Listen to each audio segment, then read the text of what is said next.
दोस्तों, यह सच है कि हर अच्छी बुरी घटना हमें कोई न कोई ज्ञान देने के लिए ही घटित होती है, चाहे वो कोई परीक्षा ही क्यों न हो। आज हम आपको द्वापर युग में घटित हुए महाभारत काल में पांडवों की न्याय के देवता शनि देव की ओर से ली गई परीक्षा से अवगत कराते हैं कि आखिर कैसे उन्होंने कलयुग में घटित होने वाली घटनाओं से अवगत कराने के लिए विशेष परीक्षा का आयोजन किया। तो आइए शुरू करते हैं। नमस्कार दोस्तों, स्वागत है आप सभी का festivals of India YouTube channel पर।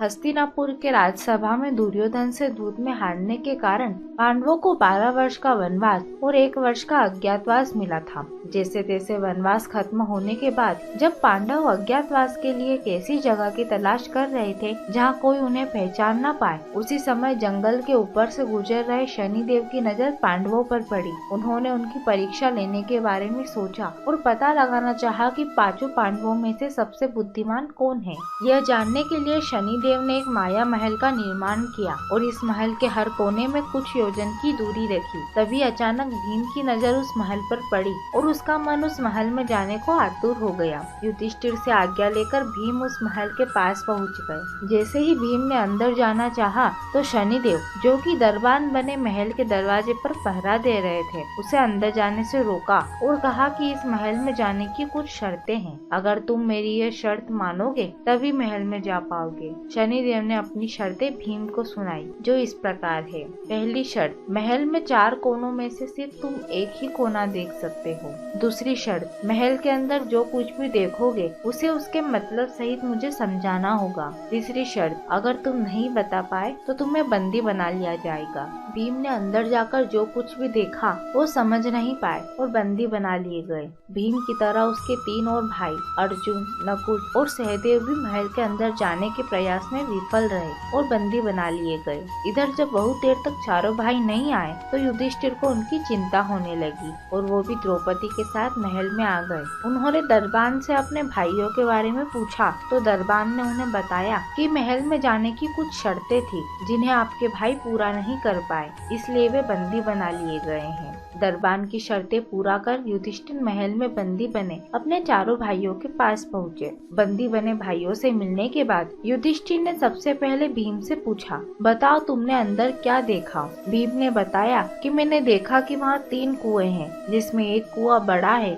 और 2 छोटे हैं। जब बड़े कुएं का पानी उछलता है तो बराबर के दोनों छोटे कुएं भर जाते हैं, लेकिन जब दोनों छोटे कुएं में पानी उछलता है तो बड़े कुएं का पानी आधा ही रह जाता है। तब युधिष्ठिर ने भीम को समझाया कि इसका अर्थ ये है कि कलयुग में एक बाप 2 बेटों का पेट भर देगा, लेकिन 2 बेटे एक बाप का पेट नहीं भर पाएंगे। जैसे ही युधिष्ठिर ने ये बताया, भीम को छोड़ दिया गया। अब युधिष्ठिर ने अर्जुन से पूछा कि उसने क्या देखा। अर्जुन ने बताया कि एक खेत में एक तरफ मक्के की और दूसरी तरफ बाजरे की फसल उगी हुई है, लेकिन मक्के के पौधे से बाजरे का फल और बाजरे के पौधे से मक्के का फल निकल रहा है। तब युधिष्ठिर ने कहा, यह भी कलयुग में होने वाला है। इसका अर्थ है वंश परिवर्तन, अर्थात ब्राह्मण के घर शूद्र की लड़की और शूद्र के घर ब्राह्मण की लड़की ब्याही जाएगी। युधिष्ठिर से अर्जुन के सवाल का जवाब सुन उसे भी बंदी गृह से मुक्त कर दिया गया। अब युधिष्ठिर ने नकुल से पूछा, उसने क्या देखा। नकुल देखता है कि बहुत सारी सफेद गाय अपनी बछिया के साथ वहाँ घूम रही है, लेकिन जब गायों को भूख लगती है तो वो अपनी बछिया का दूध पी रही थी, जो कि बहुत ही अजीब था।